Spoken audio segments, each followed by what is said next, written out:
Student, good afternoon. आज हम discuss करेंगे magnetic field at the centre of circular coil carry current. एक circular coil है जिसके अंदर करंट आई फ्लो कर रहा है और मैग्नेटिक फील्ड की value eight the centre of circular coil हमने निकाली है। जैसे कि कल हमने डिस्कस किया था on the axis of circular coil में जब एक्स की वैल्यू को 0 पुट किया था तो हमारे पास सेंटर वाली वैल्यू आई थी। तो वो इतना लंबा आर्टिकल ना करने की बजाय अगर आपके पास आर्टिकल यही आता है कि magnetic field at the centre of circular coil carrying current निकालो, तो हम इसको डायरेक्ट यहाँ पर डिस्कस करेंगे कि डायरेक्ट इसकी वैल्यू है वो कितनी आएगी। तो देखो ये हमारे पास मैग्नेटिक फील्ड की जो वैल्यू है वो हम किसका यूज कर रहे हैं, यूजिंग बियोट-सेवर्ट लॉ, क्योंकि एम्पियर सर्कुलर लॉ अभी हमने डिस्कस नहीं किया है। और ये आर्टिकल जब आपके पास आता है तो यूजिंग बियोट-सेवर्ट लॉ ही आता है। और अकॉर्डिंग टू बियोट-सेवर्ट लॉ जो मैग्नेटिक फील्ड इंडक्शन की जो वैल्यू बताई थी इन वेक्टर फॉर्म में बियोट-सेवर्ट ने, वो हमारे पास कितनी थी, dl cross r divide by r cube, ये वैल्यू थी। और अगर इन स्केलर फॉर्म की बात करें तो वैल्यू हमारे पास कितनी आई थी, mu naught upon 4 pi I dl sign theta by r square. तो यहाँ हमें ओनली वैल्यू ही निकालनी है तो हम स्केलर फॉर्म का यूज कर लेते हैं। तो देखो जब बियोट-सेवर्ट लॉ है तो बियोट-सेवर्ट के अकॉर्डिंग उसने क्या किया था, एक स्मॉल करंट एलिमेंट, क्योंकि एक स्मॉल करंट एलिमेंट और कितना एंगल बना रहा है वो, तो ये लूप तो आपके पास कितनी भी बड़ी हो सकती है तो उसके लिए हम क्या मान लेंगे, एक स्मॉल एलिमेंट मान लेंगे। और ये स्मॉल एलिमेंट है वो हमने कितना मान लिया, dl। और I करंट फ्लो कर रहा है तो I dl हमारे पास क्या हो जाएगा, एक करंट एलिमेंट हो जाएगा। अब हमें मैग्नेटिक फील्ड इंडक्शन की वैल्यू निकालनी है। अब यहां से देखो ये आपने मैथ में पढ़ा भी था कि सेंटर से सर्कल के ऊपर कोई भी पॉइंट होता है वो हमेशा 90 डिग्री का एंगल बनाता है। मीन्स जो आपने टेंजेंट पढ़ा था, तो यहाँ पर ये जो एंगल है हमारे पास वो कितना एंगल है, 90 डिग्री का। मीन्स यहाँ पर थीटा की वैल्यू है वो हमारे पास कितनी है, 90 डिग्री। बहुत ही सिंपल सा आर्टिकल है। तो ये वैल्यू हमारे पास कितनी बन जाएगी, dv equal to mu not upon 4 pi I dl sine of 90 degree और divide by r square, where r, ये जो r है ये हमारे पास क्या है, पोजीशन वेक्टर। किसका पोजीशन वेक्टर, इस करंट एलिमेंट का, क्योंकि पोजीशन वेक्टर हमारे पास क्या होता है, position of an object with respect to origin. और ये जो करंट एलिमेंट है इसकी position with respect to origin हमारे पास कितनी है, r। तो ये वैल्यू हमारे पास कितनी आ गई, dp is equal to mu not upon 4 pi I dl sin 90 degree divide by r square. तो dp इज इक्वल टू क्या लिख देंगे, mu not upon 4 pi I dl sin 90 की वैल्यू कितनी हो जाएगी, 1। देखो ये एक करंट एलिमेंट है।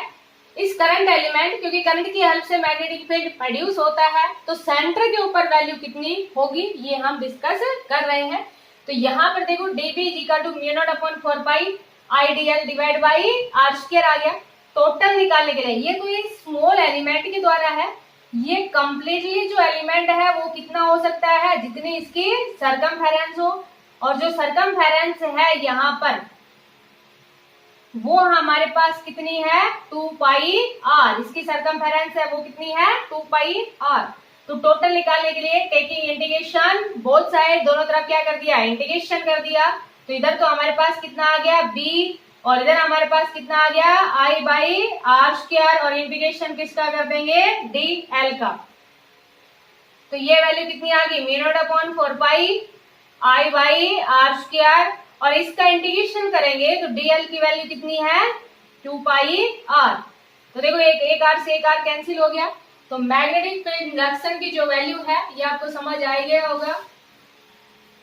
तो मैग्नेटिक फील्ड इंडक्शन की वैल्यू है वो हमारे पास कितनी आ गई, b is equal to mu not upon 4 pi 2 pi i divide by r।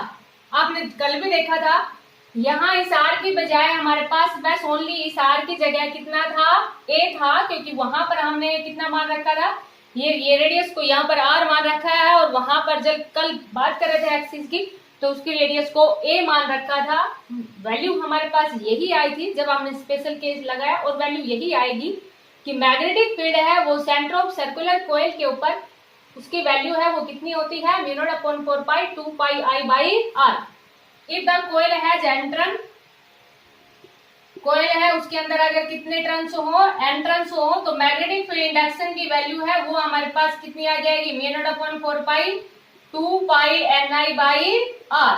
n turns है तो n से मल्टीप्लाई कर दिया, तो ये हमारे पास क्या आ गई, मैग्नेटिक फील्ड इंडक्शन की वैल्यू आ गई। मींस मैग्नेटिक फील्ड इंडक्शन की वैल्यू है वो हमारे पास कितनी आ गई, mu naught upon 4 pi ni by r और इंटू 2 पाई। और 2 पाई हमारे पास क्या होता है, total angle subtended eight the centre of circle. देखो ये वो टोटल एंगल 360 डिग्री होता है ना, तो यहाँ पर हम इसको ऐसे भी लिख सकते हैं, b is equal to mu not upon 4 pi. अगर तो कॉइल के अंदर n टर्न 1 टर्न है तो n की वैल्यू को 1 पुट कर देंगे न्यूमेरिकल के लिए, और ये हमारे पास क्या हो जाएगा, angle subtended at a centre of a coil. जो टोटल एंगल है हमारे पास, क्योंकि टोटल एंगल है वो कितना होता है 2 पाई 360 डिग्री होता है ना, टोटल एंगल कितना होता है 360 डिग्री। तो ये हमारे पास आ गई magnetic field at the centre of circular coil carrying current. अब बात आती है यहाँ पर डायरेक्शन की, तो डायरेक्शन है वो हम राइट हैंड थंब रूल से ही देंगे।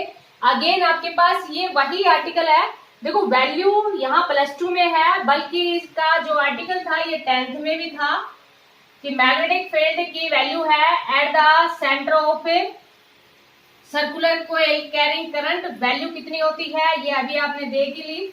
डायरेक्शन हम किससे देंगे, राइट हैंड थंब रूल से देंगे। तो ये आपने वहां पर भी किया था 10th क्लास के अंदर भी। 10th क्लास के अंदर क्या किस प्रकार से किया था कि जैसे कि मान लीजिए एक सर्कुलर कोइल ले ली, तो आपने देखा था कि सेंटर के ऊपर मैग्नेटिक फील्ड इंडक्शन की वैल्यू है, मीन्स जो डायरेक्शन है वो स्ट्रेट है और ऑन द एक्सिस ये सर्कुलर है बिल्कुल।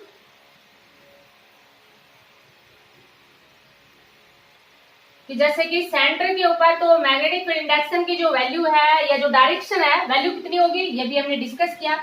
डायरेक्शन की बात कर रहे हैं, तो डायरेक्शन है वो सेंटर के ऊपर तो किस प्रकार की होती है, स्ट्रेट होती है। और जैसे जैसे हम एक्सिस की तरफ जाते हैं तो आपने देखा था कि वही डायग्राम है जो कि आपने 10th के अंदर डिस्कस किया था। और जैसे जैसे सेंटर के पास आते हैं राइट हैंड थंब रूल के अकॉर्डिंग, तो वैल्यू कैसी हो जाती है, स्ट्रेट। और ये भी वही है अगेन कि अगर करंट है वो एंटी क्लॉकवाइज डायरेक्शन है, तो देखो अभी बताते हैं आपको क्लॉकवाइज और एंटी क्लॉकवाइज डायरेक्शन वाली कंडीशन। तो ऐसे ऐसे और जैसे ही इसके पास में जाते हैं इस प्रकार से, ये आपने वहां पर भी डिस्कस किया था 10th क्लास के अंदर भी डायरेक्शन थी, बिल्कुल एज इट इज वही रहेगी डायरेक्शन। तो देखो यहाँ पर at the centre of circular coil पे बिल्कुल स्ट्रेट होती है, जैसे जैसे हम इसके एक्सिस की तरफ जाते हैं सर्कुलर बनती जाती है। इसकी डायरेक्शन है वो राइट हैंड थंब रूल से देंगे, और राइट हैंड थंब रूल के अकॉर्डिंग ये आपको बताया भी था, कल भी बताया था। राइट हैंड थंब रूल में अगर आपके पास देखो राइट हैंड थंब रूल के according grip of finger represent the direction of magnetic field, then thumb represent the direction of force. तो यहाँ पर देखो अगर ग्रिप ऑफ फिंगर है रिप्रेजेंट कर रहे हैं अगर करंट को, तो थंब है वो किसको रिप्रेजेंट करेगा, फिर मैग्नेटिक फील्ड को। तो यहाँ पर देखो ये हमारे पास कौन सी डायरेक्शन है, एंटी क्लॉकवाइज डायरेक्शन। जब एंटी क्लॉकवाइज डायरेक्शन की बात कर रहे हैं तो मैग्नेटिक फील्ड इंडक्शन की जो वैल्यू है वो हमारे पास कैसी है, आउटवर्ड। ध्यान रखना इस चीज का, perpendicular to the plane of paper. लेकिन किस प्रकार परपेंडिकुलर है प्लेन ऑफ पेपर के, तो लेकिन है आपके पास कौन सी डायरेक्शन में, आउटवर्ड। और अगर आपके पास करंट है वो क्लॉकवाइज डायरेक्शन में है, देखो इस तरह से करंट क्लॉकवाइज डायरेक्शन में है, तो थंब आपके पास perpendicular to the plane of paper और कौन सी डायरेक्शन में आ गया, इनवर्ड डायरेक्शन में।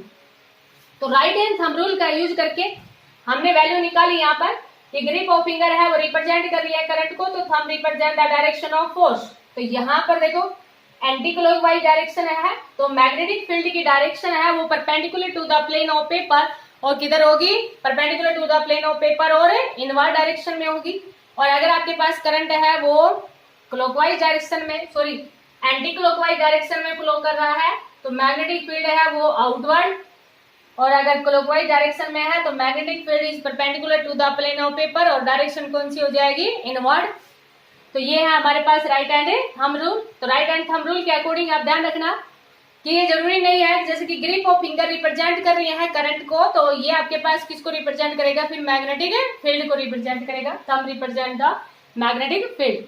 और यहाँ पर सर्कुलर कॉइल के सेंटर में बिल्कुल स्ट्रेट होंगी, और जैसे जैसे इसकी एक्सिस की तरफ जाते जाएंगे वैसे वैसे ये आपके पास है सर्कुलर शेप की होती जाएगी। तो ये था हमारे पास magnetic field at the centre of circular coil carrying current.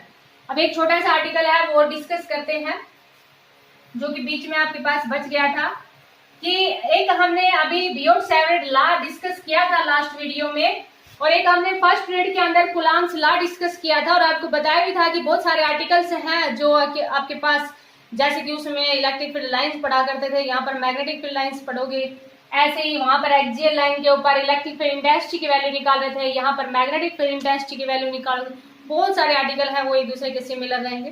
तो जैसे कि हमने कूलॉम्स लॉ पढ़ा था फर्स्ट पीरियड के अंदर, और अभी हम पढ़ रहे थे बियोट-सैवर्ट लॉ, तो इन दोनों के अंदर क्या सिमिलरिटीज हैं और क्या डिससिमिलरिटीज है। तो सिमिलरिटीज तो देखो आपके पास, अगर सिमिलरिटीज की बात करें कि क्या इनके बीच में सिमिलर है, तो सिमिलर तो क्या है, दोनों ही लॉन्ग रेंज फोर्स हैं।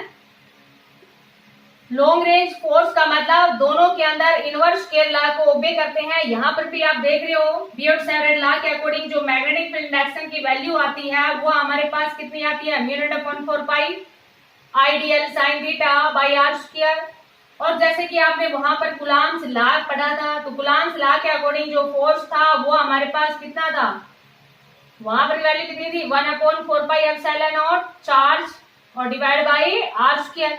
तो बोथ ओबे इनवर्स स्केल लॉ, दोनों ही इनवर्स स्केल लॉ को ओबे करते हैं, मींस दोनों के दोनों हैं वो कैसे फोर्सेज है, लॉन्ग रेंज फोर्सेज है। और both the force obey principle of superposition principle, जैसे कि इसमें भी हम डिस्कस करेंगे सुपरपोजिशन प्रिंसिपल, और वहां पर भी हमने डिस्कस किया था सुपरपोजिशन प्रिंसिपल। तो दोनों के दोनों, ये हम सिमिलरिटीज की बात कर रहे हैं अभी कि दोनों के दोनों है वो सुपरपोजिशन है प्रिंसिपल, उसको फॉलो करते हैं। यहाँ पर हमारे पास बियोट-सैवर्ट लॉ है वो रिलेटेड है विद करंट एलिमेंट से, बियोट-सैवर्ट लॉ है वो करंट एलिमेंट से रिलेटेड है। और जो हमारे पास कूलॉम्स लॉ था, कूलॉम्स लॉ के अंदर इलेक्ट्रिक फोर्स था वो रिलेटेड था चार्ज से, और चार्ज करंट से रिलेटेड होता ही है, क्योंकि आपके पास करंट क्या होता है, rate of flow of charge. तो ये इन दोनों में क्या है, कुछ सिमिलरिटीज है। तो ये हमारे पास क्या थी, सिमिलरिटीज। अब अगर हम डिससिमिलरिटीज की बात करें कि दोनों में क्या अलग है, डिससिमिलरिटीज की अगर बात करें तो डिससिमिलरिटीज के अंदर देखो क्या होगा कि वहां पर आपके पास जब चार्ज की बात करते थे, चार्ज, तो चार्ज हमारे पास एक स्केलर क्वांटिटी थी, क्योंकि वो रिलेटेड था चार्ज से, चार्ज हमारे पास स्केलर क्वांटिटी थी। और यहाँ पर हम करंट एलिमेंट की बात कर रहे हैं, और ये जो करंट एलिमेंट है ये हमारे पास कैसी क्वांटिटी है, वेक्टर क्वांटिटी है।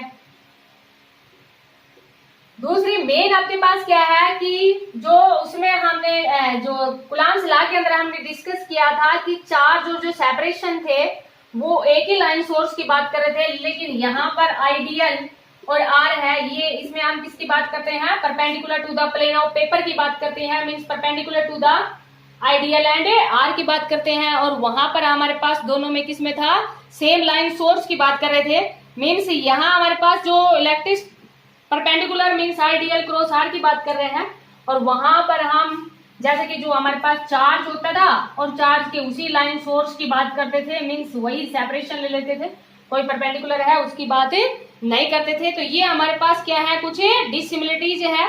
मेन आपके पास क्या है कि यहाँ पर एंगल के ऊपर भी डिपेंड करता है, जैसे कि अभी हमने लिखा था μ0/4 pi ideal sine theta by r square.